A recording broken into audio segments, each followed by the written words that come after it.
마스크를 벗겠습니다.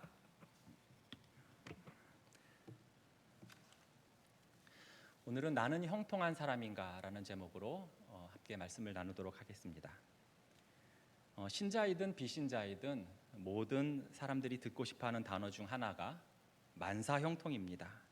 특별히 연말연시가 되면 새해 복 많이 받으세요, 또 올해는 만사형통하세요, 이런 덕담들 많이 하실 것입니다. 한자로 보면 일만만자에 일사, 그리고 형통할 형, 통할 통, 즉 만가지 일, 즉 모든 일이 뜻대로 잘 통하고 풀리고 이루어진다라는 뜻입니다. 국어사전에 그렇게 나와 있어요. 모든 일이 뜻대로 잘 풀린답니다.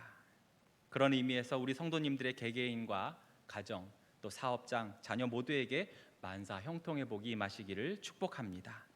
이 말이 얼마나 좋은지 찬송가에도 있습니다. 우리가 사랑하고 즐겨 부르는 찬송가 384장 나의 갈 길 다가도록 그 1절 후렴 부분 아시죠?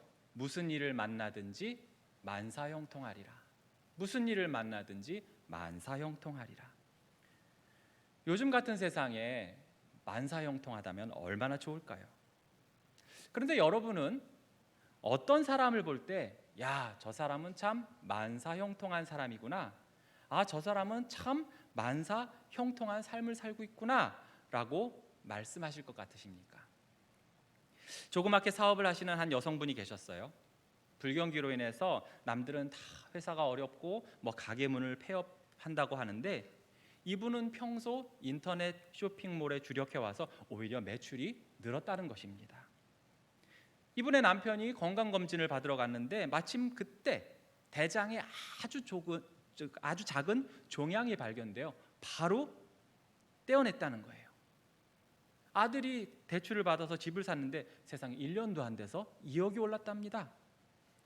막내딸이 공부는 안 하고 맨날 놀러 다니고 속을 썩였는데 여행 가서 만난 남자와 첫눈에 반해서 결혼을 하게 되었답니다. 속에서 천불이 일어나는데 알고 보니 이 남자가 너무나 사람이 인품도 괜찮고 상당한 재력이 있는 데다가 세상에나 시부모님 될 분들이 다 미국에 사신답니다.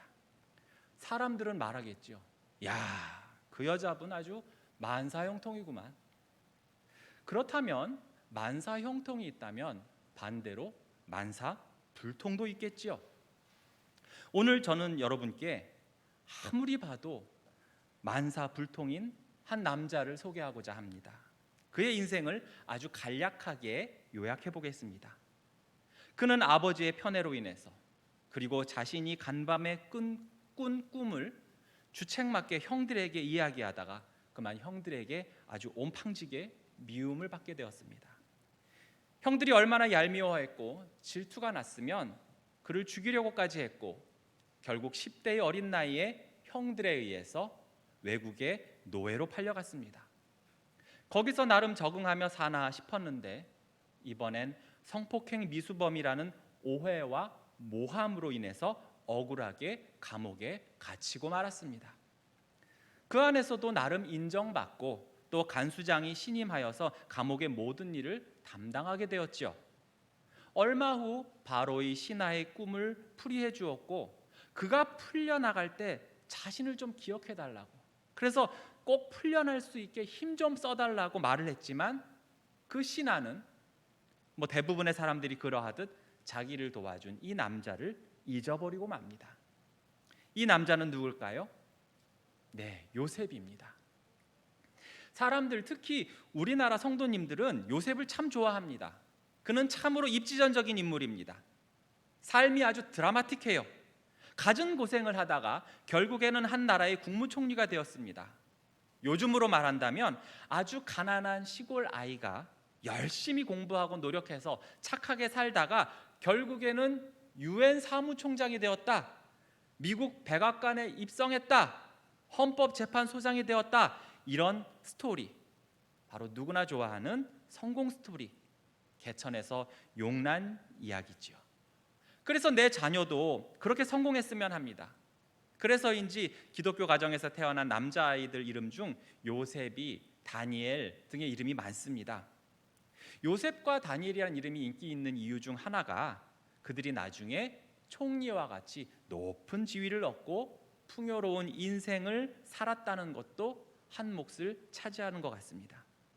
만약에 그들이, 예를 들어서 요셉이 보디발의 집에서 노예로 평생 살다가 그냥 그렇게 죽었어도, 혹은 감옥에서 평생 썩다가 늙어서야 풀려났어도, 다니엘의 경우 바벨론에서 평생 내시로 살다가 죽었어도, 혹은 사자굴에 들어가서 사자들의 저녁 식사가 되었어도 그렇게 자녀의 이름을 요셉이나 다니엘이라고 흔쾌히 지을 수 있을까? 그리고 우리 유치부 초등부 아이들에게도 아주 인기 있는 성경 속 인물이 되었을까? 잠깐 생각해 보게 되었습니다. 요셉이 총리가 되기 이전의 삶만 놓고 본다면 그는 만사형통이 아닌 만사불통, 만사꼬임의 대명사였지요. 그런데 오늘 우리가 읽은 본문에서 요셉에 대해 언급할 때 3번이나 반복되는 단어가 나옵니다. 바로 형통입니다. 설교 시작하면서 형통이란 단어를 세상에서는 모든 일이 뜻대로, 더 정확히 말한다면 자기 뜻대로, 내 뜻대로 잘 통하고 풀리고 이루어진다라고 정의한다고 했습니다. 그렇다면 요셉에게 있어 이 형통이라는 단어가 가장 잘 어울릴 때는 언제일까요? 그가 사회적으로 성공하고 승승장구할 때, 즉 애굽의 총리가 되었을 때가 진정한 형통한 때일 것 같습니다. 그러나 성경에서는 정작 이때는 형통이라는 단어가 등장하지 않고 있습니다. 오히려 그 반대의 삶인 오늘 본문에 그것도 3번씩이나 등장하지요. 그렇다면 정말 우리가 일반적으로 생각하는 세상이 말하는 형통과 하나님께서 말씀하시는 형통은 분명히 차이가 있음에 분명합니다. 그렇다면 도대체 성경이 말하는 형통은 무엇을 말할까요? 첫째로, 모든 상황 속에서 하나님이 함께 하시는 것이 바로 형통입니다. 요셉이 바로의 꿈을 풀이한 이후에 아마도 애굽신문, 애굽일보에는 요셉에 대한 기사가 연달아 게재되었을 것입니다. 여러분, 신문 일면 헤드라인의 기사 제목이 이렇게 떴다고 여러분 한번 상상해 보십시오. 바로의 꿈 정확히 해석한 요셉, 히브리 노예 출신임이 밝혀져. 흉년 대비한 요셉 총리, 국난 극복의 주인공. 요셉의 국정 수행 능력 역대 총리 중 최고 평가. 요셉 총리 연이어 아들 얻어 요셉 집안의 겹경사. 애굽 젊은이들 닮고 싶은 인물 1위 요셉 총리가 뽑혀. 이처럼 요셉이 애굽의 총리가 된 이후 방금 전 신문 기사가 나올 때 형통이란 단어가 지속적으로 등장할 것 같은데 그렇지 않았다는 것입니다. 오히려 요셉이 바로의 친위대장 집에서 종살이를 할 때, 또 이후에 억울하게 감옥에 있을 때 그는 형통했고 하나님께서는 그를 형통하게 하셨다고 했습니다. 39장 2절에 보시면 그가 형통한 자가 되어 3절에 그의 범사에 형통하게 하심을 보았더라. 23절 뒷부분을 보시면 여호와께서 그를 범사에 형통하게 하셨더라 라고 되어 있습니다. 성경에서 반복된 단어가 나온다면 특히 주의 깊게 봐야 합니다. 그렇다면 성도 여러분께서 오늘 본문을 주의 깊게 읽으셨다면 형통과 함께 마치 짝을 이루듯이 등장하는 말씀이 있다는 걸 여러분 아실 것입니다. 여러분 찾으셨습니까? 찾으셨다면 화면상이지만 이렇게 손을 한번 들어봐 주세요. 네, 집사님 감사합니다. 또 권사님, 예, 훌륭하십니다. 무엇일까요? 2절에 보시면 여호와께서 요셉과 함께 하심으로, 3절에 보시면 그의 주인이 여호와께서 그와 함께 하심을 보며, 21절에 보시면 여호와께서 요셉과 함께 하시고, 끝으로 23절에 보시면 이는 여호와께서 요셉과 함께 하심이라. 즉 성경이 말하는 형통은 하나님이 함께 계시는 것, 또는 하나님이 함께 하셔야만 가능한 것입니다. 형통이란 단어가 히브리어로 짤라흐입니다. 이 단어가 사무엘상 10장 10절에도 나옵니다. 그들이 산에 이를 때에 선지자의 무리가 그를 영접하고 하나님의 영이 사울에게 크게 임함으로 그가 그들 중에 예언을 하니. 사울이 왕으로 세움받아 사무엘에게 기름 부음을 받죠. 초기 사울은 참 겸손하고 또 왕이 될 만한 사람이었습니다. 그런 그에게 사무엘이 기름 붓고 난 후에 어떻게 되었다고 했습니까? 하나님의 영이 사울에게 크게 임함으로. 여기서 임하다는 단어가 살라흐입니다. 그 밖에도 사사기에서 삼손에게 여호와의 영이 임하심에 할 때도 이 단어가 사용되었고, 다윗이 여호와의 영에 크게 감동되니라, 감동되다 할 때도 이 단어 살라흐가 쓰여졌습니다. 즉 하나님의 영이 임하시고 하나님께서 나와 함께 하시는 것이 결국에는 형통이라는 것입니다. 내가 현재 처한 상황에 의해서 형통한지 아닌지가 구분되는 것이 아니란 것이지요. 내가 부유하고 풍족하게 사는 모습만 보고 형통했다 하거나, 내가 어려운 상황에 처했다고 해서 형통하지 못하다라고 단순한 이분법으로 단정 지을 수가 없다는 것입니다. 요셉이 바로의 친위대장 보디발 집에서 종생활을 할 때를 보실까요? 새로 들어온 종 요셉이란 애가 아주 똑똑하고 빠릇빠릇하고 부지런하고 또 외모도 괜찮았던가 봅니다. 보디발이 처음엔 잔심부름과 허드렛 일만 시키다가 곧잘 하니까 하나 둘씩 중요한 일을 맡겨봤습니다. 그랬더니 너무나 잘하는 거예요. 그러다 결국 집안의 모든 일을 맡기게 되었습니다. 집안 살림을 아주 똑부러지게 하며 재산 관리도 잘해서 보디발의 재산도 늘어났고 윤택해졌습니다. 다른 종들도 얼마나 잘 대해주면서 통솔력이 있는지 몰라요. 당연히 주인의 절대적인 신임을 받았습니다. 그런데 사실 그래 봐야 결국 요셉은 그저 히브리에서 팔려온 노예 신분일 뿐입니다. 재산을 맡아 관리는 하지만 결국 자기 재산은 하나도 없습니다. 다 주인 것이지요. 주인의 보호와 특혜 신임을 받긴 하지만 주인이 자유민으로 풀어주기 전에는 그저 노예일 뿐입니다. 생사여탈도 바로 그 주인에게 있지요. 그런데 성경은 이때 요셉이 형통한 자가 되었고 또 여호와께서 그의 범사에 형통하게 하셨다고 했습니다. 자, 이랬던 요셉이 이번엔 감옥에 갇히게 되었어요. 보디발 아내의 유혹을 거부했는데 이 여자가 요셉을 성폭행 미수범으로 무고한 것입니다. 요셉의 입장에서 얼마나 억울합니까? 죄명이 얼마나 치욕스러워요. 다행히 목숨은 부지하고 감옥에 갇혔습니다. 그런데 이때 또 형통이란 단어가 등장합니다. 23절에 여호와께서 그를 범사에 형통하게 하셨더라. 요셉이 이렇게 억울한 고난 중에 있었지만 성경이 그에게 형통한 자라고 한 것은 바로 여호와 하나님이 요셉과 함께 하시기 때문이었습니다. 짤라흐, 곧 하나님의 영이 그에게 임했고 함께 계셨습니다. 여러분, 하나님의 영이 임하고 하나님이 늘 함께하는 사람은 자신의 삶의 주도권을 누구에게 맡길까요?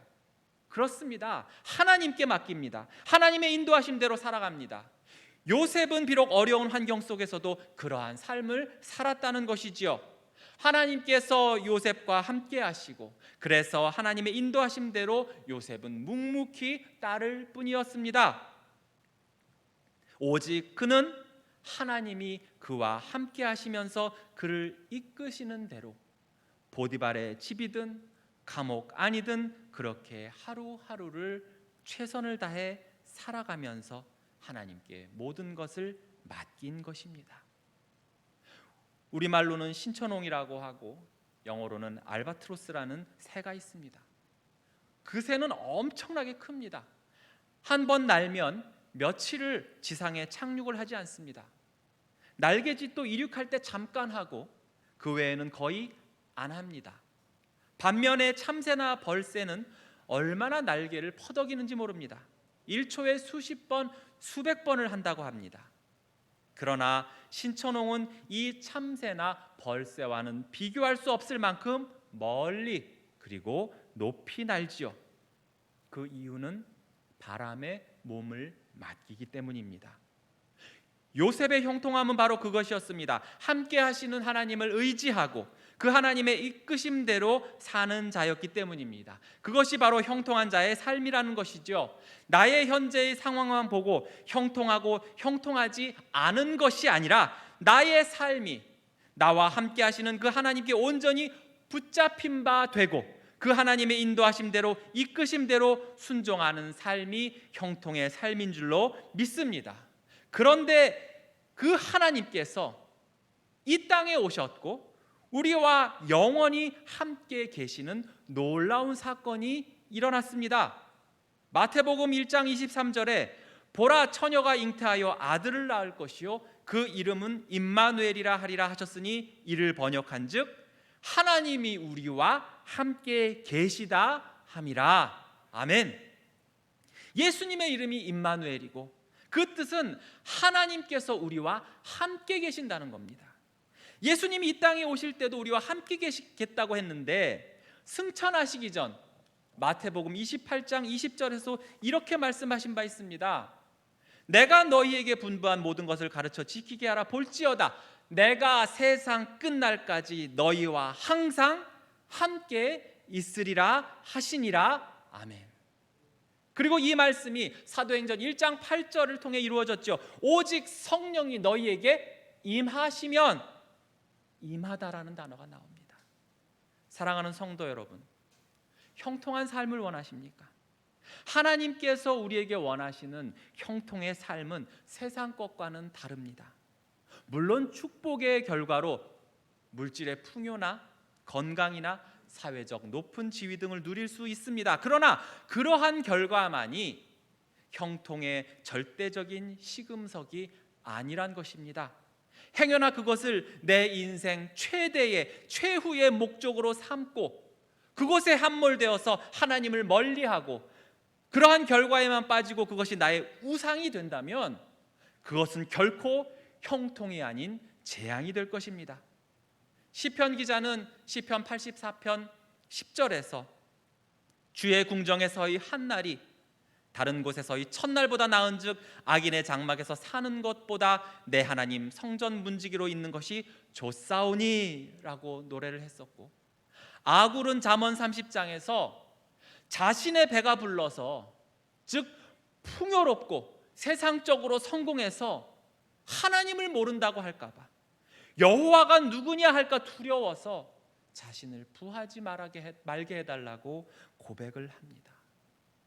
어떠한 상황에서도 하나님이 나와 함께 하시는 것, 하나님과 동행하는 것이 형통이고 그러한 삶이 형통의 삶임을 믿으시기 바랍니다. 화면을 보고 계신 우리 사랑하는 우리 천호교회 모든 성도님들, 이쯤에서 우리 스스로에게 한번 질문해 볼까요? 그렇다면 과연 나는 형통한 자인가? 같이 함께 있는 우리 가족들에게도 한번 물어봐 주세요. 아빠는 형통한 사람이야? 당신은 형통한 사람이야? 너희는 형통한 사람이니? 형통한 삶임을 믿으시기 바랍니다. 오늘의 두 번째이자 마지막 주제, 그렇다면 하나님이 함께 하시는 형통한 자의 삶은 어떤 식으로 드러날까요?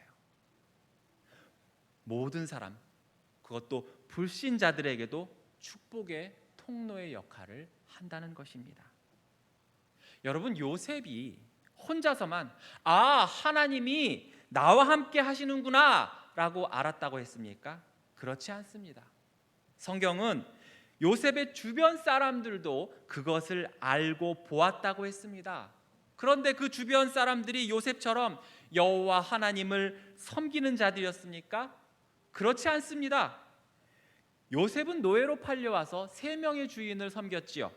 처음에는 친위대장 보디발, 두 번째는 간수장을 섬겼습니다. 그리고 최종적으로 바로 왕을 섬기게 되었지요. 그런데 이들이 하나같이 요셉을 통해서 그들이 듣도 보도 못한 하나님이란 존재를 인정하고 그 존재가 요셉과 함께 하심을 보게 되었다는 거예요. 철저한 이방인 우상 숭배자들이 여호와 하나님을 인정하고 그 하나님이 요셉과 함께함을 그들 입으로 고백하고 있는 것입니다. 창세기 39장 3절에서 그의 주인이 여호와께서 그와 함께 하심을 보며 또 여호와께서 그의 범사에 형통하게 하심을 보았더라.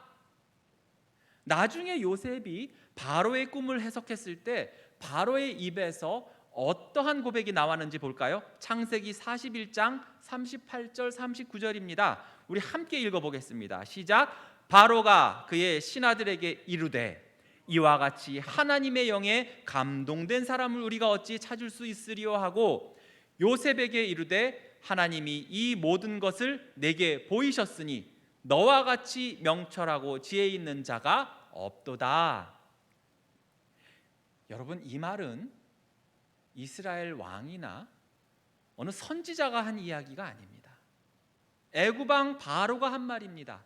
그의 입에서 요셉이 하나님의 영에 감동되었다고 하고 있는 것입니다.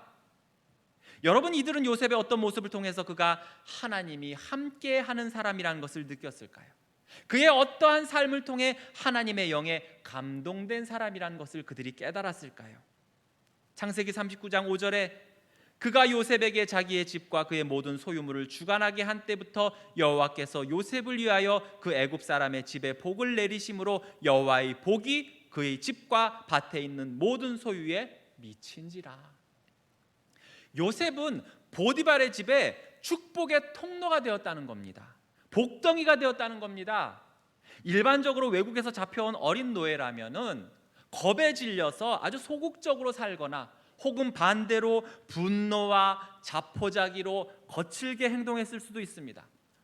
혹은 노예 근성에 의해서 마지못해 눈치나 슬슬 보면서 주인이 있을 때는 일하는 척하다가 없을 땐 놀고 주인의 물건을 빼돌리거나 훔치기도 할 것입니다. 그런데 요셉은 그렇지 않았다는 것입니다.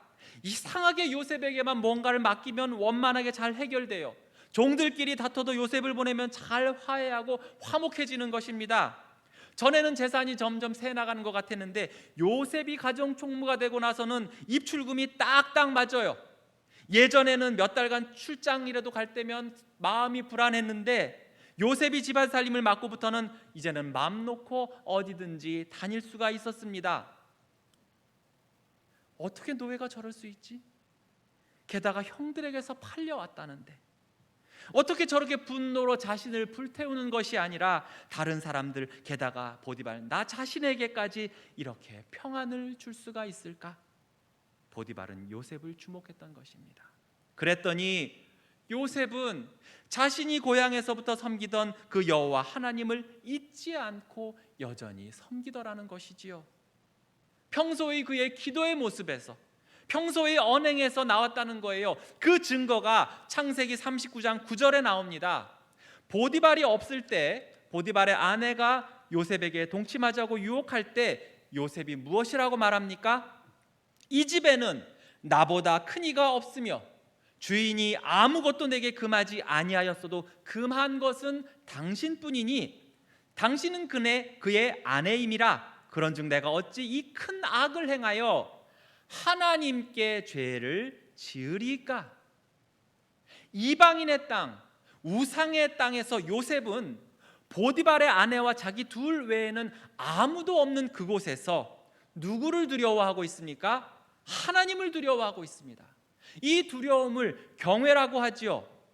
여러분, 평소에는 전혀 하나님을 경외하지도 않고 그분의 말씀에 순종하지도 않고 있다가 갑자기 이러한 상황에서 하나님에 대한 경외심, 두려움이 요셉의 마음에 용솟음 쳤을까요? 그렇지 않습니다. 그가 평소에 하나님을 경외하였고 말씀에 따라 살고 기도하였던 것이 바로 이 위기의 순간에 그 위기를 극복할 수 있게 발휘되었던 것입니다. 보디발은 평소 이런 요셉의 모습을 보았으며 이를 통해 여호와 하나님께서 요셉과 함께 하신다는 것을 보았던 것이고 알았던 것입니다. 보디발의 아내가 요셉이 자신을 성폭행하려고 했다고 무고했을 때 보디발이 정말로 그것을 믿었다면 요셉을 그 자리에서 쳐 죽였거나 아주 고생해보라고 악질 범죄자들이 있는 지하 감옥에 가뒀을 것입니다. 그러나 보디발은 요셉이 어떤 자인 줄 알았어요. 그래서 왕의 죄수, 즉 신분이 높은 자들이나 가는 그러한 감옥에 잠시 가두었던 것입니다. 간수장도 마찬가지입니다. 보아하니 억울하게 들어왔는데 그렇다면 대부분 자신의 무죄함과 억울함을 토로하며 분노하다가 때론 극단적인 선택을 할 수도 있었는데 요셉은 그렇지 않았다는 것입니다. 그 감옥 안에서 소란을 일으키지도 않았고 잠잠히 기도하면서 다른 아픈 죄수들 또는 심리적으로 불안한 죄수들을 위로하고 그들을 상담해 주었어요. 나중에 여러분 40장 보시면 꿈을 꾼 바로의 관원장 두 사람, 그 두려워하는 이들을 상담해 주지 않습니까? 이처럼 감옥 안에서도 요셉은 뭔가 일을 맡으면 정말 열심히 정성껏 남들을 위해서 잘 처리했는지 모릅니다. 이 요셉에 대한 간수장의 신뢰가 어느 정도인가 하면 39장 23절에 간수장은 그의 손에 맡긴 것을 무엇이든지 살펴보지 아니하였다고 했습니다. 요셉은 진실했습니다. 순전했습니다.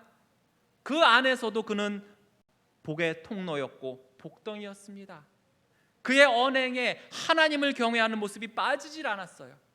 그가 노예로 살고 또 억울하게 감옥에 갇히고 그쯤 되면 하나님을 원망하고 자신을 이렇게 나락에 떨어뜨려 놓고 어떠한 해결책도 내놓지 않는 하나님을 부인할 것 같은데 요셉은 그렇지 않았습니다. 보디발의 아내가 유혹할 때도 그는 하나님을 경외했습니다. 감옥 안에서 떡관원과 술관원의 꿈을 해석할 때도 해석은 하나님께 있지 아니하니까라고 말을 합니다. 바로 앞에 가서도 바로의 꿈은 하나라, 하나님이 그가 하실 일을 바로에게 보이심이니이다. 그는 매 순간마다 하나님을 인정하고 하나님을 말하고 있습니다. 그러니 하나님은 이러한 요셉에게 지혜와 명철을 계속 부어주시는 그러한 선순환이 계속해서 이루어지고 있는 것입니다. 하나님이 함께하는 자, 형통하는 자의 삶은 이렇습니다. 그러니 그 이방인들도 알 수 있다는 것이죠. 불신자들도 아는 것입니다. 그래서 그들의 입에서조차 하나님이 언급되는 것입니다. 성경은 요셉을 통해 한 사람의 가정에서 출발해 왕의 죄수를 가두는 감옥이라는 정부의 한 기관, 그리고 최종적으로 한 국가에 이르기까지 우리의 모든 삶에서 형통한 사람은 누구인가, 하나님이 함께하는 사람은 어떻게 자신뿐 아니라 타인에게, 이웃에게 복의 통로가 되고 있는가, 그리고 그들에게 어떻게 하나님의 살아계심과 함께하심을 드러내는가를 보여줍니다. 성경 기자는 단어를 절묘하게 사용하면서 그 요셉의 일생을 추적하고 있습니다. 보디발의 집, 즉 2절에 범사에라고 나오는 단어, 그 단어가 히브리 단어로 콜이란 단어입니다. 그런데 이 콜이란 단어가 22절 감옥에서 그 22절 장면에서는 제반, 그것도 콜이란 단어입니다. 총리가 된 후에 전국을 다스리는데 그 전국의 전자, 그 모두 전자가 또한 콜입니다. 4절에 보시면 보디발이 그의 손에 위탁하니 히브리어로 나탄야드라고 하는데 이것이 22절 감옥에서 간수장이 요셉의 손에 맡김으로 이때도 나탄야드라는 단어가 쓰여집니다. 그리고 총리가 되다, 그 되다 또한 히브리어로 나탄이지요. 이처럼 형통한 사람은, 하나님이 함께하는 사람은 다른 사람에게도 축복의 통로가 되며 그들로 하여금 하나님의 영광을 찬양하게 합니다. 얼마 전 뉴스에 이런 기사가 올라왔습니다. 신천지 이만희의 태도와 전광훈 목사의 태도를 비교하면서 기사 제목이 이래요. 이단보다 나은 게 뭐냐, 큰절 사죄한 이만희, 전광훈은 정부 호통이라는 제목의 기사를 달았습니다. 또 다른 관련 기사를 보니까 거짓말 동선에 또 교회 감염, 교회에 다니는 성도가 자신의 동선을 숨기고 거짓말을 하는 바람에 많은 사람이 N차 감염이 일어났다는 거예요. 이러한 기사들에 네티즌들이 어떤 댓글을 달았을지 여러분 짐작하실 것입니다. 이제 국민들은, 네티즌들에게는 사이비 신천지와 정통교회를 구분할 수 있는 최소한의 윤리적, 도덕적 차이가 사라지고 말았어요. 이러한 때에 내가 기독교인이다, 나 예수 믿는다, 나 교회 다닌다라고 드러내고 또 복음을 전하는 것이 여러분 얼마나 어려우십니까? 그러나 꼭 코로나가 아니더라도 그 전에도 자신이 예수 믿는다는 사실을 드러내기 힘들어하는 분들이 종종 계셨습니다. 예전에 제가 고등부 사역을 할 때 그때 그 시기의 아이들이 그러했습니다. 얘네들이 급식을 먹을 때 혹은 친구들이랑 피자 먹으러 갈 때 그랬다는 거예요. 아니 식기도를 안 하자니까 이게 하나님께 벌 받을 것 같고, 하자니 친구들이 야 너도 교회 다니냐? 야 교회 다니는 애가 왜 그러고 사냐? 그럴까봐 이러지도 못하고 저러지도 못했다는 거예요. 그래도 식기도는 해야겠기에 별의별 방법을 다 동원했답니다. 포크나 뭐 소지품을 땅에 떨어뜨리고 그것을 주는 척하면서 하나님 아버지 감사합니다. 뭐 그랬다든지, 아니면 저기 누구다 이러니까 이게 확 뒤돌아보니까 그 사이에 하나님 아버지 감사합니다. 이렇게 했다는 거예요. 그런데 반대로 어른들 중에는 오히려 적극적으로 드러내는 분도 계세요. 나 교회 집사야. 나 어디 전도회 회장이야. 그런데 문제는 주변 사람들이 그분의 모습에서 여호와께서 그와 함께 하심을 볼 수가 없다는 겁니다. 다른 사람에게 맡겨도 저 사람의 손에는 위탁하고 싶지 않다고 합니다.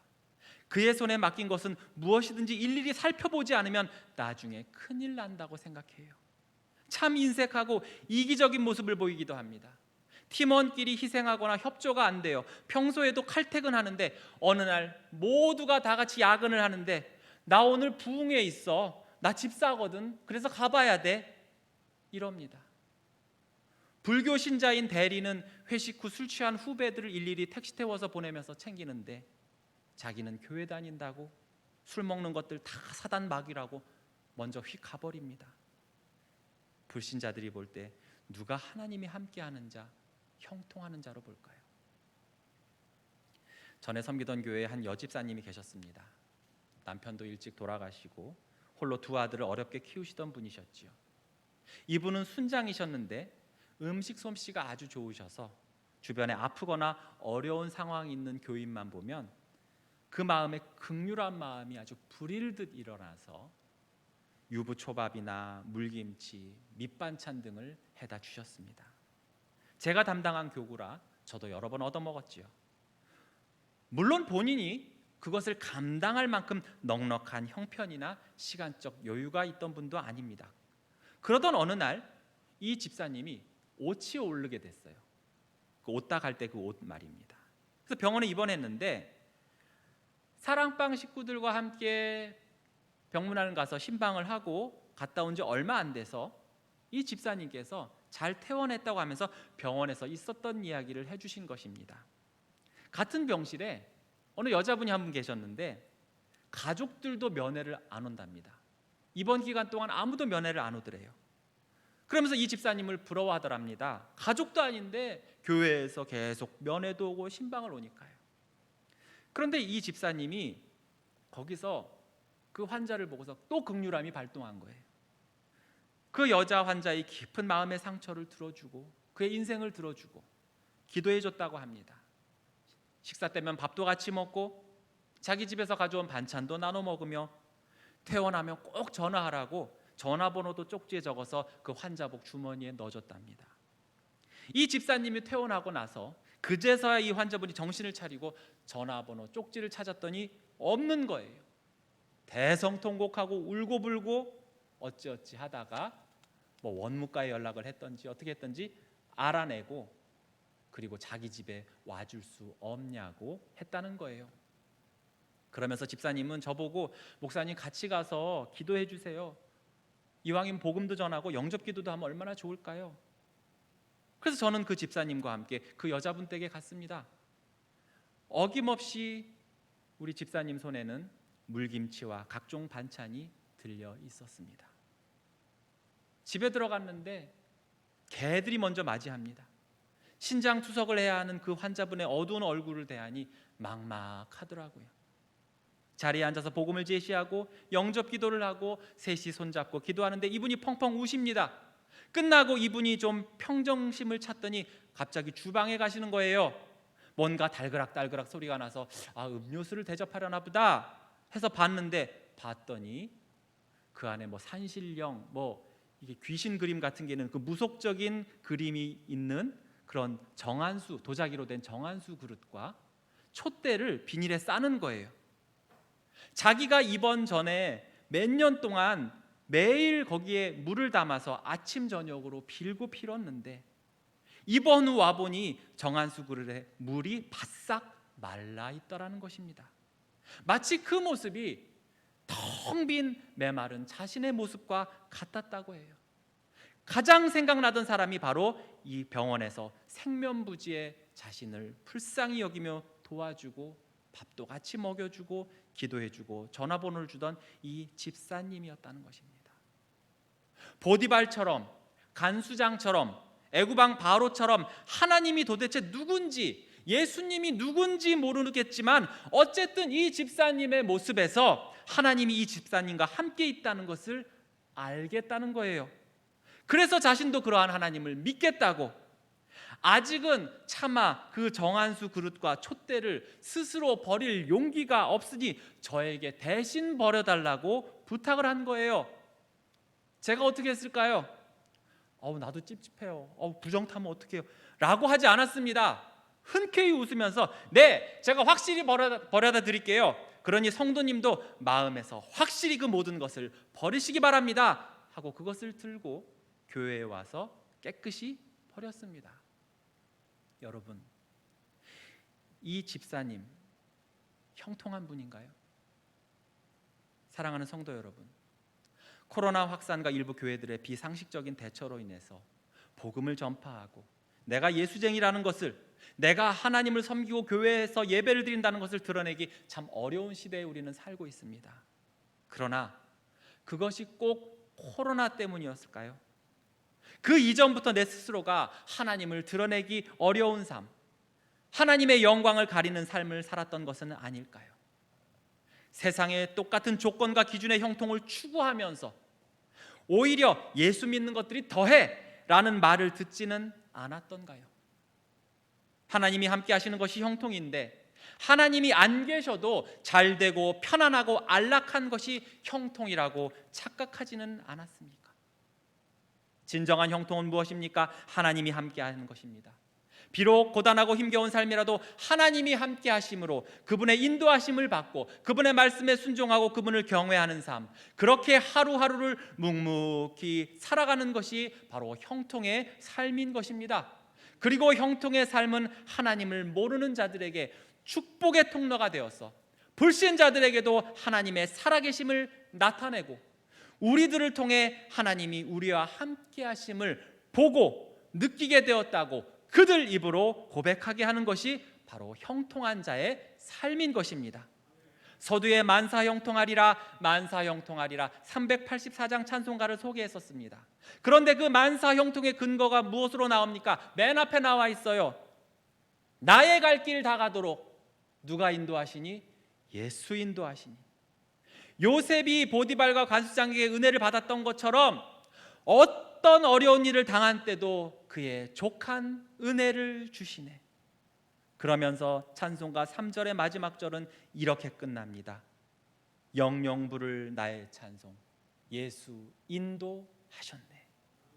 영영 부를 나의 찬송 예수 인도하셨네.